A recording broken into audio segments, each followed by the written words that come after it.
Assalamualaikum warahmatullahi wabarakatuh. Alhamdulillah, assalatu wassalamu ala man la nabiyya ba'dah. Asyhadu an la ilaha illallah wa asyhadu anna Muhammadan abduhu wa rasuluh. Arsalahu bil huda wa dinil haqq liyudhhirahu 'ala ad-dini kullihi wa kafa billahi syahida. Allahumma shalli wa sallim wa karrim wa 'azzim 'ala sayyidina Muhammad wa 'ala alihi wa sahbihi wa barik wa sallim. Ayah, bunda, jamaah sekalian yang dirahmati Allah, yang saya muliakan, pengurus Masjid Al-Muhajirin, Masjid Jami Al-Muhajirin. Masjid Jami ini masjid kecamatan ya? Kelurahan. Kalau kecamatan? Masjid besar. Masjid Jami. Jadi kemarin saya ditanya, Ustadz, kami sholat boleh tidak sholat sunat isyraq tapi bukan di masjid? Di mana? Di musola. Ya. Ada lagi, kami sholat di langgar. Boleh enggak sholat sunat tahiyatul masjid di langgar, Ustaz? Nah, saya bilang kalau ada yang begitu tanya Fani, dia pulang dari Mesir. Jadi itu hanya istilah saja ya. Semuanya tempat sholat itu namanya masjid. Kalau di daerah Melayu itu namanya surau kalau kecil. Kalau di Jawa sana langgar. Kalau di Sunda ya kurang lebih begitulah gitu ya. Cuma Masjid Jami dilakukan sholat Jumat di dalam masjid tersebut. Adapun di Indonesia ya penamaan itu karena kategori saja. Ya, tapi Masjid Al-Muhajirin ini masjid kelurahan, tapi rasa-rasanya ya besar sekali, alhamdulillah. Kita bersyukur pagi ini dalam keadaan sehat, afiat, dan kopi juga lemtu. Bagi kalian dulu kopinya kak, kita baru mulai pengajian.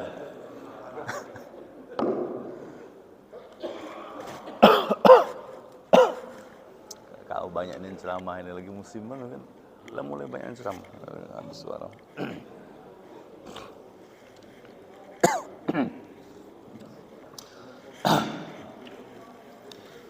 Ayah bunda yang dirahmati Allah, jamaah sekalian yang berbahagia, yang insya Allah kita semua bersahabat di dunia, bertetangga di surga. Kemarin saya dapat japri ya, dua hari yang lalu kalau tidak salah, dari salah satu senior saya di Al-Azhar. Beliau tinggal di Bekasi. Dia kirimkan ada video seorang ibu ustazah lagi baca Quran dia, Pak. Dapat tak kamu video itu? Dapat. Ya, baca Yasin, Pak ya. Kemudian beliau wafat.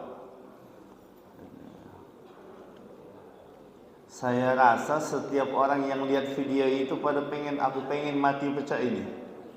Iya, Pak. Cuma jangan banyak dangdutan baik Mas.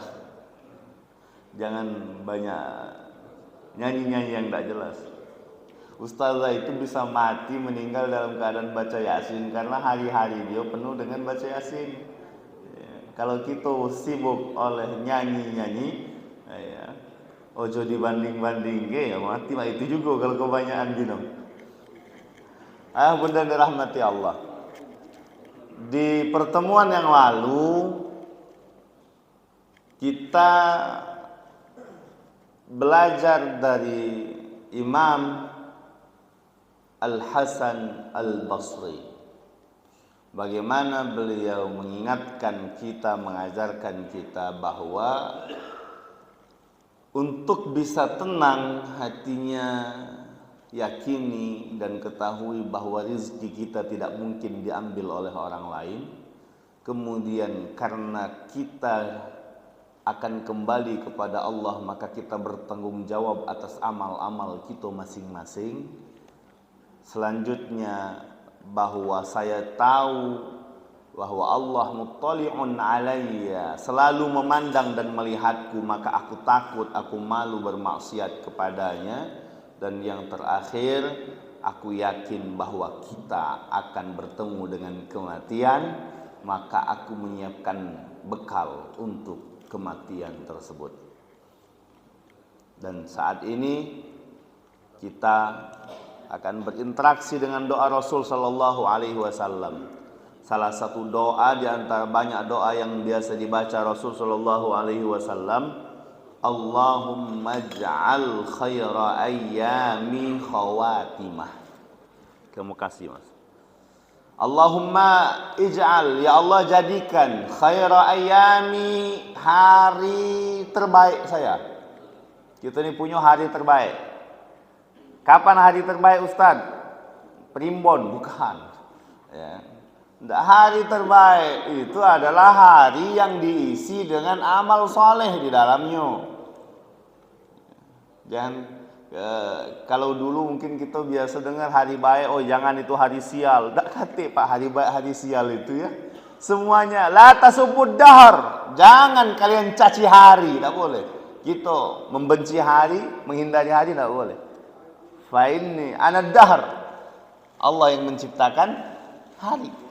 Ya, dan penciptaan hari itu semuanya baik untuk manusia. Jadi baik apa tidak baiknya tergantung amal kita di hari tersebut. Ya. Ad-dahr, hari. Bahkan satu surat diberi nama surat Ad-dahr. Ya. Allahumma ij'al khaira ayyami, ya Allah jadikan hari terbaikku. Karena hari itu ada 3. Yang kemarin sudah lalu, tidak bisa kita ulang. Hari ini yang kita jalani, tergantung kita mau isi apa. Dan esok hari kita belum tahu. Kita nak ngapoi besok, pacak berencana baik, pacak berniat baik. Tapi itulah hebatnya orang Islam. Dengan niatnya dia sudah mendapatkan pahala. Dengan niatnya sudah dapat pahala. Hari ini hari Ahad. Kita lagi taklim, duduk di majelis ini pahala insyaallah. Jadi pemberat beban, pemberat timbangan kebaikan kita di hadapan Allah. Esok hari Senin kita nak ngapu. Kita pacak berencana, pacak ke kantor, pacak ngabsen, pacak begawe. Tapi apakah kita mampu menentukan besok? Tidak. Maka khaira ayyami dalam hadis Nabi, dalam doa Nabi tersebut, ayah bunda yang dirahmati Allah, hari terbaik kita yang bertanggung jawab mengisinya. Ada orang yang mohon maaf lahir dari keluarga yang tidak benar. Ada yang lahir di tengah kampung prostitusi. Ada yang lahir ketika orang tuanya belum kenal Allah, tidak mau salat, masih negak minuman keras, masih sakau narkoba, masih duduk asik main judi, main nomor dan sebagainya. Apakah kita bisa menentukan itu? Tidak. Kita bernasib lahir di situ. Tapi ada juga yang alhamdulillah lahirnya di tengah-tengah komplek yang baik, lahir di rumah sakit Islam. Lahir ada bapaknya langsung ngazankan. Ya, ada juga yang lahir langsung entah ditaruh oleh wong di pinggir got. Kita tidak bisa menentukan hari kelahiran kita. Dan kita tidak dituntut atas itu. Ada anak lahir di tempat prostitusi dari bapak dengan emak yang tidak jelas, tidak tahu. Apakah dia dituntut gara-gara itu? Tidak. Allah Maha Adil. Sampai nanti dia punya akal pikiran, mampu menilai mana yang baik, mana yang buruk, mana yang hak, mana yang hoax, mana yang batil, mana yang betul, barulah dia nanti dikenakan hukum syariat. barulah nanti dia dikenakan dosa atau pahala, boleh atau tidak. Maka tugas kita adalah bagaimana hari ini kita isi dengan kebaikan. Karena orang itu ada yang lahir tadi dari tempat yang tidak jelas, kemudian sekolah dia, belajar dia, merantau dia, bertemu dengan si A, si B, si C. Ternyata ada salah satu di antara teman dia mengingatkan, kau kalau mati kagak nak bawa apa? Simple kata-katanya tapi ikhlas dari hati keluar. Mawa kharaja minal qalbi wasala ilal qalb. Keluar dari mulut, dari hati sampai ke hati. Ternyata kata-kata kalau mati nak bawa apa, masuk ke telinga, menghujam ke jantung, ke dada, sampai ke tulang, ke sumsum, teringat dan teringat selalu dalam pikiran, menjadi sebab wasilah dia berubah, melenceng dari jalan yang tadinya dia jelek, menjadi orang yang mau menyembah Allah Subhanahu wa taala. Mati dia dalam keadaan itu khairul ayyam, hari terbaik bagi dia. Tapi na'udzubillah, ada juga wong yang lahirnya bagus, baik, bahkan sekolahnya di pesantren, sekolah di lingkungan baik, kemudian besar dia bergaul dengan orang-orang yang luas, dengan pergaulan yang luas sehingga selip salah jalan dia, kemudian wafat dalam keadaan itu, na'udzubillah. Itulah yang disebut dengan su'ul khatimah, ujung yang buruk, ujung yang jelek. Makanya bunda yang dirahmati Allah, bicara tentang kematian, bicara tentang husnul khatimah, sebagaimana doa Nabi tadi, sebenarnya bercerita kepada kita paling tidak dua hal. Untuk kita galau-galau yang ada dalam masjid ini, termasuk yang bicara sekarang.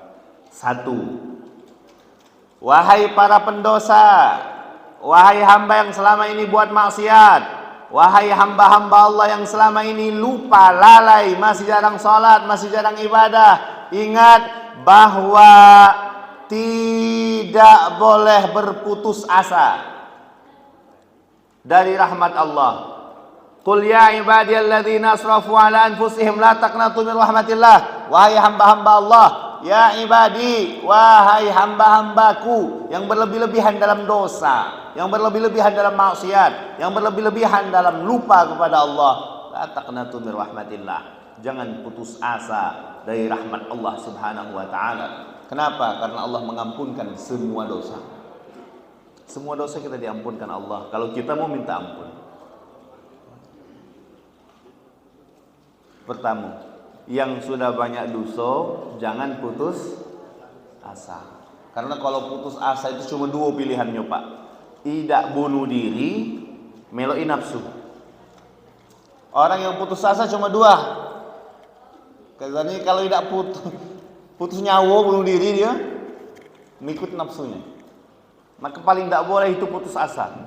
Kalau putus makan 3 hari masih pacak hidup, ya. BBM naik masih pacak jalan kaki, ya. Putus BLT masih pacak berejo yang lain. Tapi kalau sudah putus asa cuma dua jalannya, bunuh diri dia, ya, atau dia mengikuti hawa nafsunya. Betapa banyak orang putus asa, kemudian mencari ketenangan tidak tenang, cari kerumunan tidak juga tenang, kesendirian tidak juga tenang. Ya, lari dia ke diskotik cari ketenangan, minum minuman keras, mabok, ngerasa tenang dia dengan.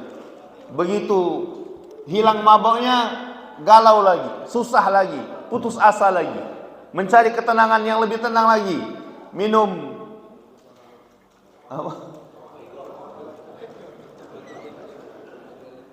Sunlight, balik ke rumah mabok, bebui-bui mati dah, ngeri ngami wong wae.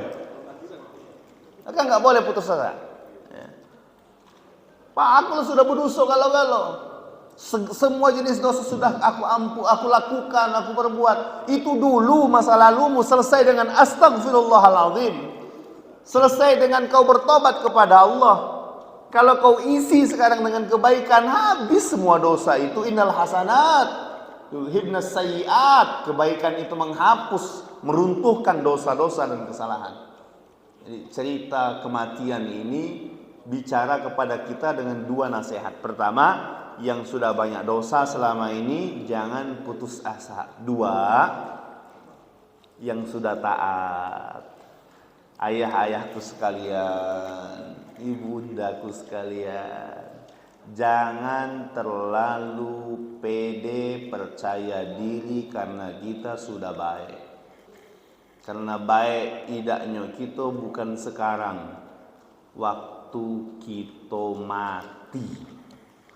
Betapa banyak orang yumsi mu'minan wa yusbihu mu'minan wa yumsi kafira.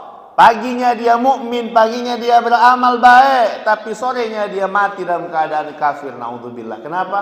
Terlalu percaya diri dengan amal dengan dirinya, sampai lupa dengan rahmat Allah Subhanahu wa taala. Ada yang model main ini banyak. Mana? Ada tak? Tunjuk uangnya. Di masjid ini tak kata insyaallah. Dan cerita kematian ini bercerita kepada kita tentang dua hal. Wahai para pendosa, jangan putus asa. Allah rahmatnya luas. Wahai yang sudah istiqamah, yang sudah alim, yang rajin ibadah, yang dari kecil sudah di pesantren, kemudian kuliah, kemudian berumah tangga dalam keadaan baik. Jangan kalian merasa pede, percaya diri sampai lupa dengan rahmat Allah. Jangan mengembalikan bahwa kebaikan ini dari aku, memang aku rajin nian, memang aku ahli ibadah nian. Tidak boleh. Jadi kita galau-galau pagi ini dinasihati dengan nasihat ini Bapak Ibu yang dirahmati Allah, dengan doa Nabi ini. Nabi minta Allahumma ij'al khaira ayyami khawatimah. Ya Allah, jadikan hari terbaikku adalah hari penutup aku. Hari penutup kita. Yang jadi sudah punya masa lalu, sudah. Yang baik syukuri alhamdulillah. Yang jelek istighfar. Istighfar. Mohon ampun sama Allah. Hari kita kapan? Ya sekarang inilah. Sekarang inilah. Dan seluruh yang tidur terbaring di kebun bunga, di mana-mana itu tidak ada yang pernah tahu kalau ternyata hari ini mereka sudah tidak ada di atas muka bumi ini. Harapan mereka masih tetap ada, masih tetap hidup bercanda dengan anak dan istri, tapi ternyata maut tidak berbisik, tidak berkata, dia hanya akan datang sesuai dengan waktunya saja. Maka Nabi Muhammad SAW minta, Nabi ini Pak, minta, Allahumma ja'al khaira ayyami khawatimah. Maka pagi ini ayah benar dirahmati Allah, berangkat dari hadis Nabi tersebut, dari doa Nabi tersebut, ulama mengajarkan kepada kita bagaimana cara kita untuk terhindar dari mati dalam keadaan buruk dan mudah-mudahan mati dalam keadaan baik, husnul khatimah. Pertama, istiqamah fil a'mali wal ibadah. Istiqamah. Karena mati tadi tidak ketahuan kapan, sikok-sikoknya caro, isi setiap hari dengan gawe baik. Siapa tahu pas gawe baik itulah kita mati. Aduh, kawan aku masih sehat Pak, masih sehat. Saya ingat betul 2010 masih segar, waktu itu usia beliau 40 tahun. Masih sehat. Ya cak bapak waktu umur 40 lah, belum ada semurat, belum ada ya. Beliau telepon saya di Mesir masih itu, masih mahasiswa. Dek, abang mau haji. Kau pergi ke Mekah, nanti kau bantu abang kerja di sana. Dia petugas waktu itu Pak. Jadi kalau kita haji di Mesir itu beda. Kalau di Indonesia haji bagi yang mampu. Di Mesir terbalik, haji bagi yang tidak mampu. Tidak percaya tanya Ibu Latifah. Kami yang tidak mampu ini haji ngapu, begawe di sana Pak. Yang banyak kiriman duit dari wong tuanya udah haji, tenang-tenang saja di Mesir. Yang ke Mesir, yang haji itu yang tidak mampu karena mau kerja untuk beli buku, untuk beli biaya hidup dan sebagainya. 2010 tanggal 7 Zulhijjah, semestinya sudah berangkat semua kan, tapi waktu itu tiba-tiba ada larangan pemerintah tidak boleh berangkat kecuali dari Indonesia. Jadi gagal berangkat kami dulu se Kairo. berapa ratus orang tidak bisa berangkat karena regulasi pemerintah Indonesia kala itu. Tanggal 8 dia telepon saya lagi, gimana kau? Kesinilah deh, bantu abang kerja, ini mau sudah proses Arafah Mina ini. Banyak sekali jamaah, karena beliau waktu itu kuota, non kuota ya, dari jatah pemerintah pusat, Kemenak pusat. Saya bilang nggak dapat visa kita bang. Akhirnya sudah tanggal 9 wukuf, 9 malam dia telepon saya. Kalau dia orang DKI ya, orang Bugis tapi lama tinggal di Jakarta. Dek, kalau lu bisa kesini, cepet kesini sekarang. Kerjaan gua banyak banget, nggak ke handle kata beliau. Saya bilang nggak bisa bang. Ya udah deh, kalau gitu doain aja sehat-sehat, lancar-lancar. Saya mau tawaf ifadah. Waktu itu jam 22 lewat sedikit malam. Oke bang, lancar, amin. Jam 00.30-an saya dapat SMS waktu itu dari nomor yang telepon saya tadi. Inna lillahi wa inna ilaihi raji'un. Telah meninggal dunia Andi Asmar Hamzah. Barusan, mohon didoakan. Saya bilang main-main ini orang. Jam 22 tadi masih SMS saya. Ya. Ini jam 00 dia bilang mau tawaf ifadah. Tawaf ifadah tawaf haji pak. Ya. Ini SMS dari nomor HP dia bilang Andi Asmar Hamzah meninggal dunia. Saya telepon, rupanya betul diangkat. Saya bilang, bang, enggak dek, ini bukan abang, ini temannya, ini teman satu kerjanya. Gimana bang? Iya, Bang Andi barusan meninggal. Meninggal kenapa? Enggak tahu, kami habis tawaf, sholat sunat, minum zam-zam, mati. Ya Allah. Allah, saya bilang pak. Ada wong yang itu mati, orang lemaknya badan sehat, penyakit dak kate. Habis tawaf, belum lepas ihram ini pak. Ya. Sholat sunat kan habis tawaf itu sholat sunat pak. Ya. Minum zam-zam, mati dia. Ya Allah. Ya. Ujung terbaik. Tapi kan kita tidak baca, nak ngatur ini pak, tidak baca, ya. Tidak baca. Cak Ustaz yang ngaji kemarin ini tidak baca, dia nyetel, aku matinya kaget pas lagi ngaji, pas ayat ini, tidak baca pak. Ya. Termasuk kita tidak baca. Sehebat-hebat wong ngelobi, paling banter baca ngelobi cuma petugas. Malaikat mau tidak baca di lobi. Ya. Jadi cak mana supaya kita baca mati dalam keadaan husnul khatimah? Banyak igawe baik istiqomah kan.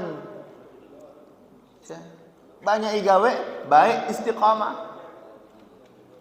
Al istiqamatu khairum min alfi karamah. Satu keistiqomahan jauh lebih baik daripada 1000 karamah. Ada orang pacak berjalan di pucuk banyu hebat, tapi ini belum mengalahkan istiqomah. Meskipun istiqomahnya sebenarnya cuma dikit apa? Salat sunat duha misalnya. Bapak itu badannya kebal, dibacok tidak mempan, ditembak tidak mempan. Apakah itu hebat? Belum mengalahkan istiqomah bapak sholat duha. Bapak itu hebat nian. Apa? Dia kalau nak duit tinggal masuk dalam kamar buka bantal datang duit. Belum mengalahkan istiqomah bapak sholat tahajud. Bapak itu hebatnya ngapa? Kemarin kecelakaan motor dia, motornya babas bingkas dia ada apa-apa. Belum mengalahkan istiqomah bapak sholat sunat subuh. Kira-kira begitu Pak. Jadi istiqomah ini amal yang sangat berat. Karena berat maka pahalanya surga. Kalau ringan paling-paling kipas angin. Berat istiqomah ini Pak. Ya. Tapi ternyata istiqomah inilah menjadi sebab yang memudahkan orang wafat dalam keadaan husnul khatimah. Itu pertama ya bunda rahmati Allah. Jadi pilihlah amal. Berpilih gitu nih. Kalau nak gawe ke amal galau-galau kan susah Pak ya. Susah. Mungkin Bapak di sini ada yang amalan rutinnya puasa sunnah Senin Kemis mungkin. Aduh. Tapi mungkin disuruh untuk ngaji Quran tidak baca. Banyaklah alasannya. Kacamata tinggal. Oh, ya. Apalagi sibuk gawean banyak, baru nak baca Quran cucung lah nangis. Ya, ada be. Tapi puasa sunnah Kemis Senin baca. Ngapo? Sekalian Ustaz, aku ini memang diabetes nian ujinya. Ya sudah, istiqomah lah. Jangan niat ke diabetesnya, niat ke puasanya. Istiqomah saja. Karena kalau nak ngambil galau-galau tak baca gitu Pak, susah. Ya. Ada yang bacanya cuma sholat sunat duha be. Ya sudah, sholat sunat duha pakai lah itu sampai mati. Ustaz, alhamdulillah aku nih kalau bangun cepat, kebenaran susah tidur. Jadi malam itu apa? Nah, daripada Bapak nonton bola baik, setiap nonton bola sholat sunatlah dulu, 3 rakaat jadilah witir. Istiqomah kan itu. Jadilah. Pak, aku ini tak katinian. Nak puasa begawe berat, nak ngaji Quran susah. Nak tahajud malam itu lagi lemak-lemak tidur. Duha masih begawe. Nah, carilah apa dia Bapak baca. Jangan tak kata ambeannya dalam hidup ini. Iya Pak. Tuh, aku baca sedekah baik. Ya sudah sedekah, rutin ke sedekah. Aku bacanya cuma mohon maaf, membersihkan kamar mandi masjid, toilet masjid itu pahala yang sangat besar. Bagaimana mungkin Bapak seluruh kita yang sholat sini nak ke WC, ke toilet itu, kalau itu kotor, najis segala pakaian kita, tapi yang bersihkan itu ya. Saya sering bercerita tentang Syekh Mutawalli Asy'arawi, seorang imam besar, ulama besar di Mesir ya. Ketika beliau suatu hari dielu-elukan oleh masyarakat Mesir, sampai bukan beliau yang diangkat, beliau masuk mobilnya diangkat. Saking banyaknya uang Pak mengelulukan beliau. Terbetik dalam hati beliau, jangan-jangan kalau terlalu sering diagungkan, terlalu sering dielu-elukan, saya bisa berubah menjadi sombong lupa diri. Karena ternyata yang membuat kita kadang lupa diri itu adalah kalau terlalu banyak yang mengelu-elukan, terlalu banyak yang memuji-muji. Ya. Namruz itu tidak jahat Pak, cuma karena banyak gino yang muji. 400 tahun dia berkuasa. Ketika Nabi Ibrahim datang mengatakan sembahlah Allah, dia berkata ailahun ghairi, apa ada Tuhan selain aku? Kelamuan. Yang demo tak kata Pak. Ketika Fir'aun berkuasa dengan semua kuasanya, dia bisa menentukan Mesir. Kemudian ada orang yang mengelu-elukan, memuji-muji, ngompor-ngompori, nganget-ngangeti. Sampai masanya Nabi Musa datang berkata, sembahlah Allah, Tuhan yang Esa, Tuhan yang kuasa. Dia berkata, qala ana rabbukumul a'la. Yang dikatakan Musa itu bohong. Emang ada Tuhan selain saya? Sayalah Tuhan yang paling tinggi. Itu kata Fir'aun. Kelamuan dipuji, kelamuan disanjung. Maka Syekh Sya'rawi turun dari mobil, minta izin kepada anaknya. Dia bilang, anak tunggu saya mau ke kamar mandi sebentar. Karena lamo uji anaknya ini, bapak tak biasanya lamo di kamar mandi. Disusullah oleh bapak, oleh anaknya tadi. Begitu masuk ke kamar mandi, didengarnya ada suara wong cak nyikat lantai kamar mandi. Dijingok, rupanya bapaknya. Dipeluknya. Syekh, ya berarti bapak nggak layak bapak lakukan ini, biarlah orang lain baik. Uji bapaknya tadi, apa yang tidak layak ketika saya bersihkan ini itu menjatuhkan ego dan kesombonganku, dan ini menjadi sebab suci dan sahnya semua orang yang sholat di masjid ini untuk beribadah kepada Allah Subhanahu wa taala. Kita tak pacak ngapo-ngapo ketika lain bersih ke WC. Jadi kalau bersih ke WC terus istiqomah. Sibuknya gawean sudah, pacak cuma sekali seminggu datang ke majelis taklim, majelis zikir, majelis ilmu. Nah, istiqomah kalau di situ. Ya. Itu kalau amal-amal yang lain Pak ya. Zikir. Sibuk misalnya tak katiknya waktu sudah, paling tidak kan masih bisa berzikir. Paling tidak waktu di mobil, waktu ke tempat begawe masih bisa salawat, baca istighfar. Rutinkan saja, istiqomahkan saja. Tinggal kita pilih. Dan insya Allah seorang itu akan mati sesuai dengan kebiasaan dia. Mati sesuai dengan kebiasaan dia.